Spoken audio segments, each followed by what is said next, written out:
ముకుంద జ్యువెలరీలో వడ్డానం Mela October 4th నుంచి 12th వరకు ఫ్లాట్ 9.99% విఏ ఆఫర్ మీకోసం. నమస్తే రమ్య గారు. నమస్తే జయ. ఏదైనా మంచి కథ చెప్తారండి? లక్ష్మీ కటాక్షం కథ చెప్పు. మామూలుగా లక్ష్మి ఎలా వస్తుంది తానంతట తాను, ఎలా వచ్చిందో తెలియకుండా వచ్చేస్తుంది. అవును, పోయేటప్పుడు అలానే వెళ్ళిపోతుంది. చాలా మందిని చూస్తాను జయ, అట్లా భలే కలిసి వచ్చినట్టు ఉంటుంది. అలాగే కలిసి రాని రోజు కూడా ఒకటి వచ్చేస్తూ ఉంటుంది. అందరూ సర్వనాశనం అయిపోరు, కానీ పోతూ ఉంటుంది. బాగుంటుంది కథ. పూర్వమట ఒక పల్లెటూరులో ఒక పెద్ద లక్ష్మీదేవి దేవాలయం ఉండేది. లక్ష్మీనారాయణులు, కానీ అమ్మవారికి బాగా భక్తులు ఉండేవాళ్ళు.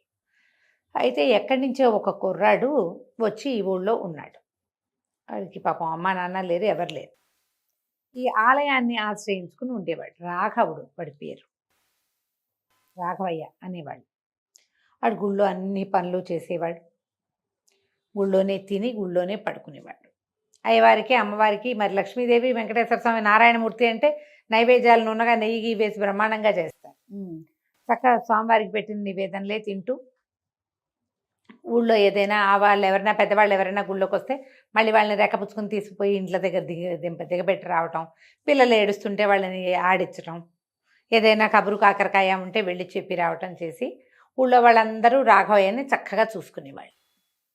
తనలో నాలుగులాగా ఉండేవాడు. ఓకే, అసలు గుళ్ళో అయితే అతను లేకుండా ఒక ఉత్సవం అవ్వదు, ఒక పండగ అవ్వదు, ఒక హడావిడి అవ్వదు.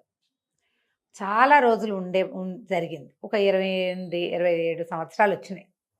చక్కగా ఎత్తరిగా పుష్టిగా మనిషి నున్నగా కళగా ఉండేవాడు. దేవాలయంలో ఉండటం వల్ల చక్కగా పొద్దున్నే స్నానం చేసి పటివర్ధనాలు తీర్చిదిద్దుకుని చక్కగా పంచ బట్టలు, చక్కగా మరి దేవాలయంలో బట్టలు అంటే ఎలా ఉంటాయి, తెల్లటి పంచ, నడుముకో ఉత్తరీయం, నుదుటికి నామాలు, చెవిలో ఒక తులసి దళం, పరమలక్షణోపేతంగా ఉండేవాడు.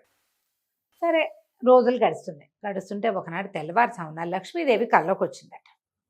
కల్లోకి వచ్చి, ఊరి నాయన చాలా రోజులుగా సేవిస్తున్నావు నన్ను, నీకు సమయం వచ్చిందిరా, ఇక నేను నీకు పట్టబోతున్నాను, నీకు సిరి పడుతుంది ఇంకా అని చెప్పంగానే రాఘవయ్య అన్నాడు, అమ్మ ఎట్టగొట్టా బతుకుతున్నా, హాయిగా ఉన్నా, నా జీవితం నాకు చాలా హాయిగా ఉంది.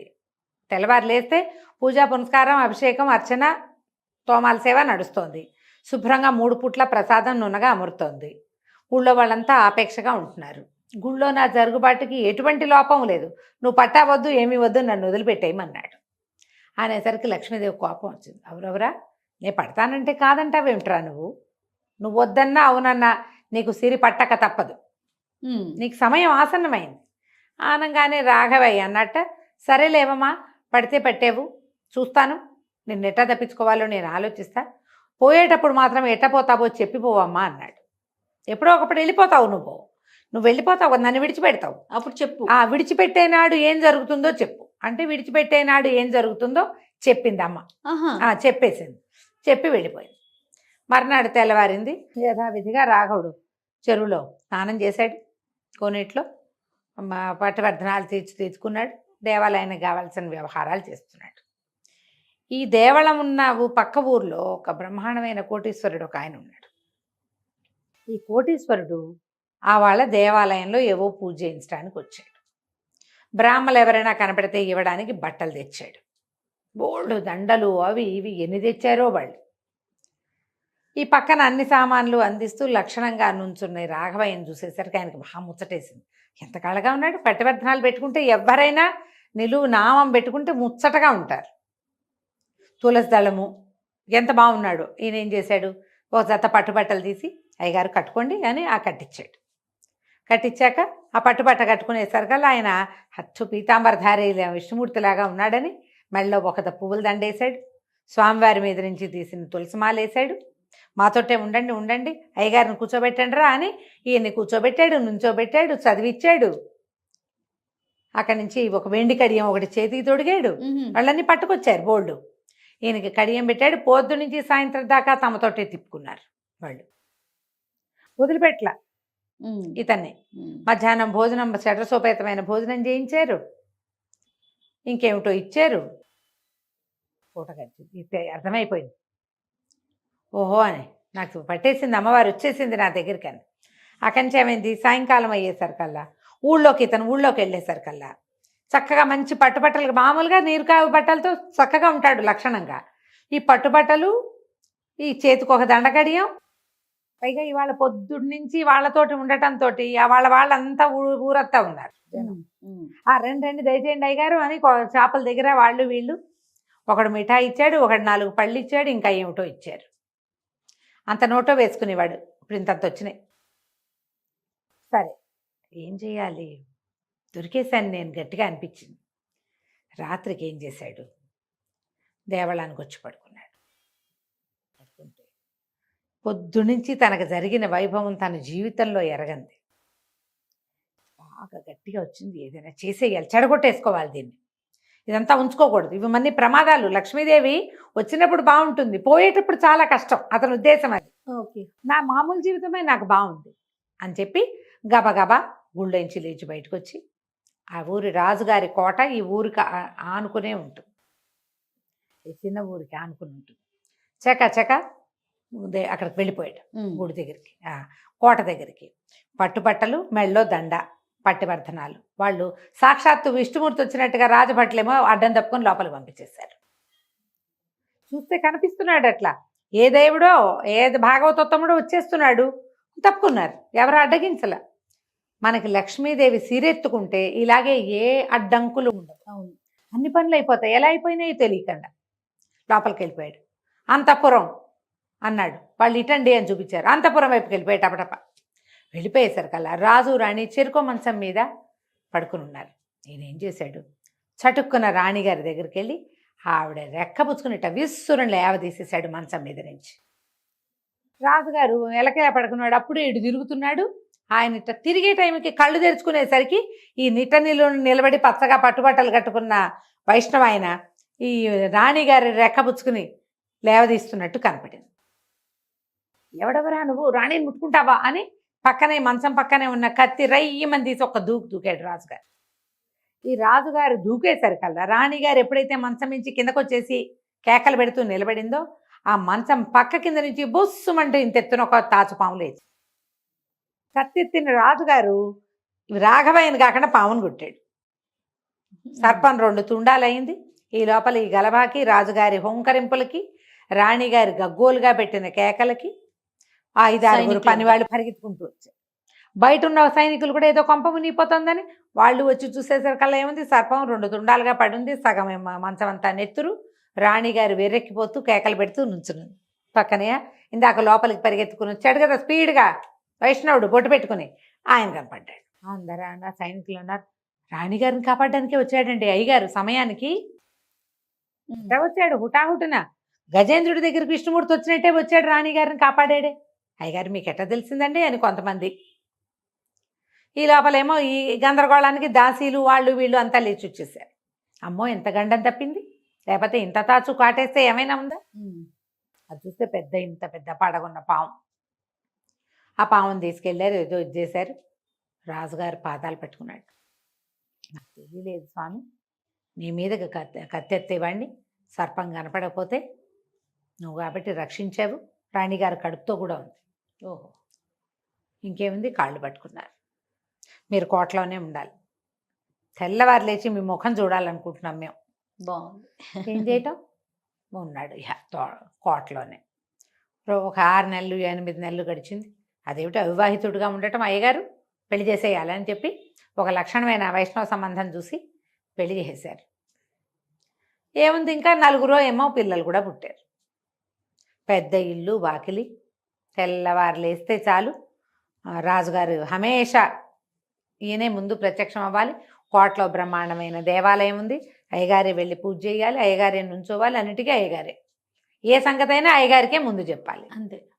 సరే 12-13 సంవత్సరాలు గడిచింది. ఇట్లా ఇంత పిల్లలు ఉన్నారు ఇంట్లో, బ్రహ్మాండంగా సీరెత్తుకుని. ఒకరోజు సాయంకాలం వేళ ఆయన భార్య మేడ మీద నుంచి దిగుతూ కేకలు పెట్టింది, ఎక్కడ చచ్చారా అందరూ, దీపాలు లేవు ఏమిటిట చీకటి కోణంగా తగలబెట్టారు కొంపని, దీపాలు పెట్టండి అని అరిచింది. ఈయన అక్కడేదో కూర్చొని రామకోట రాసుకుంటున్నాడు. ఆ స్వరం వినపడగానే ఆయనకి తెలిసిపోయింది, అయిపోయింది. లక్ష్మీదేవి చెప్పిన మాట ఏంటి ఇది, ఎప్పుడైతే నీ భార్య దీపాలు లేవని వెగటైన మాట మాట్లాడుతుందో ఆ రోజే నేను నీ దగ్గర నుంచి వెళ్ళిపోతాను అని. నాకేం భార్య అనిపించింది ఆ రోజు. తర్వాత తెలిసింది భార్య వచ్చింది, పిల్లలు వచ్చారు.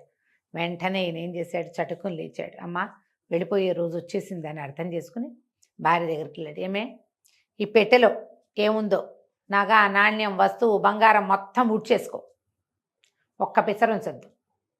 ఈ పిల్లల నలుగురిని తీసుకుని మీ పుట్టింటికి వెళ్ళిపో, బతుకుంటే మళ్ళీ కలుసుకుందాం, లేకపోతే లేదు. అదేమిటండి అది, నువ్వేం మాట్లాడద్దు, మన పని అయిపోయింది, ఇక్క మొత్తం పట్టుకెళ్ళిపో అన్నాడు. ఆవిడ ఏం చేసింది, తెల్లవారే మొత్తం ఇంట్లో ఉన్న వెండి, బంగారం, విలువైన వస్తువులన్నీ ప్యాక్ చేయించేసుకుంది. 2 ఆడపిల్లలు 2 మగపిల్లలు ఉన్నారు. 4 పిల్లల్ని తీసుకుని అక్కడికి 150 మైళ్ళ దూరంలో ఉన్నటువంటి పుట్టింటికి 3 బళ్ళల్లో ప్రయాణమై వెళ్ళిపోయింది. ఈయన ఒక్కడే ఉన్నాడు ఇంట్లో. అయిందా? సరే, రాజుగారు వేటకు బయలుదేరుతున్నారు. మామూలుగా ఆయన ఎప్పుడు వేటకు వెళ్ళినా అయ్యగారు ఉండాలి ఆయనతోటి. అయ్యగారు ఉంటేనే మనకు వేట. ఎప్పుడు వేటకు బయలుదేరుతున్నాం రండని కబురు చేశాడు. ఈయన సరే ఒక సంచి పుచ్చుకుని చక్కగా వాళ్ళ గుర్రం పంపిస్తే గుర్రం ఎక్కి రాజుగారితో పాటు వెళ్ళాడు. వేటాడారు. మధ్యాహ్నం అయింది. మధ్యాహ్నం అయ్యేసరికల్లా రాజుగారు అలా అదిరిపోతుందండి ఎండకి, ఎక్కడైనా చెట్టు నేడు చూసి పడుకుంటాను కాసేపు అన్నాడు. అటాగేనన్నారు. ఇంకా గుడారాలు అవి వేయల, పని వాళ్ళు గుడారాలు వేసే పనిలో ఉంటే ఈయనన్నాడు, ఆ ఒళ్ళో తలబెట్టు పడుకోండి మహారాజా అంటే, సరే అయ్యగారు మన తండ్రితో సమానం, చిన్నవాడే అయినా కూడా అట్లా అలవాటు అయ్యింది. ఏం చేశాడు, రాజుగారు కాళ్ళు చాపుకొని పడుకున్నాడు, అయ్యగారి ఒళ్ళో తలబెట్టుకుని పడుకుని నిద్రపోయాడు. ఇంతలో ఏమైంది, పైనుంచి చెట్టు మీద నుంచి ఒక పిట్ట కీమని అరుచుకుంటూ వెళ్ళి రెట్టేసింది. అది కరెక్ట్గా రాజుగారి మెడ, ఆయన ఇట్లా పడుకున్నాడుగా, పడి ఈ ఒళ్ళో తలబెట్టుకున్నాడు కదా, ఈ రాఘవయ్య ఏమనుకున్నాడు, మెడ మీద కాకిరెట్ట పడింది, తుడుద్దాం అనుకున్నాడు. ఏమీ కనపడలే ఆయనకి. కనపడకపోతే రాజుగారికి నడుముకున్న దట్టిలో అంత చురకత్తి ఉంది. అలాగా కత్తి తీశాడు. ఏముంది, కత్తితో ఇట్లా ఇలా తీస్తే వచ్చేస్తుంది కదా అని చెప్పి ఆ చురకత్తి తీసి ఇట్లా అనబోయాడు. గుచ్చటం కాదు ఆయన ఉద్దేశం, అలాగా తీద్దామని. తీయాలంటే ఇంకో రకంగా రాదు, ముట్టుకుంటే రోత వాసన వస్తుంది కదా, అందుకని ఇలా అన్నాడు. ఎప్పుడైతే మెడ మీదకి కత్తి అనిందో రాజుగారు టక్కిని కళ్ళు తెరిచాడు. తన మెడ మీద చురకత్తి పెడుతున్న అయ్యగారు కనపడ్డాడు. కేకలు పెట్టాడు, దుర్మార్గుడు, 12 సంవత్సరాల నుంచి వీడిని పోషిస్తుంటే నన్నే చంపడానికి చూశాడు, అరెస్ట్ చేయండి అన్నాడు. నోరు తెరిచి మాట్లాడడానికి ఏ అవకాశము లేదు. మొత్తం సైనికులందరూ ఆశ్చర్యపోయారు. అయ్యగారు ఇంత పని చేస్తాడా, ఎందుకు చేయడు, ఒళ్ళో రాజుగారు ఉన్నాడు, చేతిలో కత్తుంది కనపడుతోందిగా.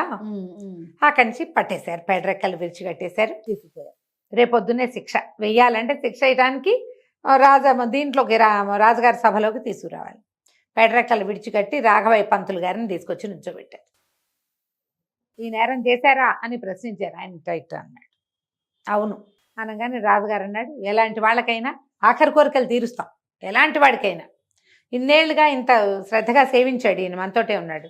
మీ ఆఖరి కోరిక ఏంటంటే, మా ఇంట్లో ఇనపెట్టెలో ఒక చందుకాయ పెట్టుంది, ఆ చందుకాయ పెట్టి తీసుకురండి. ఆ పెట్టెలో ఉన్న వస్తువు నా యొక్క ఆస్తి, దాని కంటితో చూసి చచ్చిపోతా అనగానే సరే వీళ్ళ ఇంటికి వెళ్ళండి రా అన్నారు. వాళ్ళ ఇంటికి వెళ్తే ఉంది, భార్య ఏది లేదు, ఆవిడ ఎప్పుడో వెళ్ళిపోయింది, పిల్లల్ని తీసుకుని. ఏమీ లేవు అక్కడ, పాత ఇనపెట్టుంది ఆ ఇంట్లో. ఇనపెట్టె ఓపెన్ చేశారు, అందులో చిన్న సందుకాయ పెట్టు. ఆ పెట్టె తీసుకొచ్చారు. పెట్టె తీసుకొస్తే పెట్టె ఓపెన్ చేస్తే అందులో ఏమున్నాయి, ఒక జత నీరు కావి బట్టలు, ఆయనది ఒక ముక్కు పొడులు లాంటిది, ఏదో డబ్బా లాంటిది చిన్నది. ఇవేమిటండి అన్నాడు. ఇదే నాయన నా జీవితం, నా జీవితం దీంతోటే ఉండేది. ఈ బట్టలతో ఉన్నన్నాళ్ళు నేను హాయిగానే ఉన్నాను. లక్ష్మీదేవి వరించి ఈ బట్టలు నా నుంచి తీసేసి ఇవేమిటో కట్టపెట్టింది, అక్కడి నుంచి నా జీవితం ఇలా అయిపోయింది అనగానే రాజు పాపం బాధేసింది. ఏం చేస్తారండి అన్నాడు. మీరు వదిలేస్తే నా బట్టలతో నేను వెళ్ళిపోతాను, నాకేం అక్కర్లేదు అన్నాడు. రాజుగారు సరే ఇది ఒక ప్రథమ తప్పిదంగా భావించి వెళ్ళిపోండి. ఆయన తన నీరు కావి బట్టల జతని సంకలో పెట్టుకుని నమస్కారం అని చెప్పి వెళ్ళిపోయాడు. ఇక భార్య లేదు, పిల్లలు లేదు. మళ్ళీ వెళ్ళిపోయి ఏ దేవాలయాన్నో, ఎందుకంటే భార్య పిల్లలు ఈయన సంపద తెలుసు వాళ్ళకి. అవును, ఈ అన్నీ పోగొట్టుకున్న మనిషితోటి వాళ్ళు ఏముంటారు, ఉండరు. వాళ్ళ దారిన వాళ్ళు ఉంటే హాయిగా ఉంటారు. ఆయన దారిన ఆయన వెళ్ళిపోయాడు. లక్ష్మీదేవి వస్తే ఇలా వస్తుంది, పోతే అలా వెళ్ళిపోతుంది. అంతే. కథ కంచికి మనం ఇంటికి. చాలా బాగుంది రమ్య గారు. నమస్తే. నమస్తే జయ.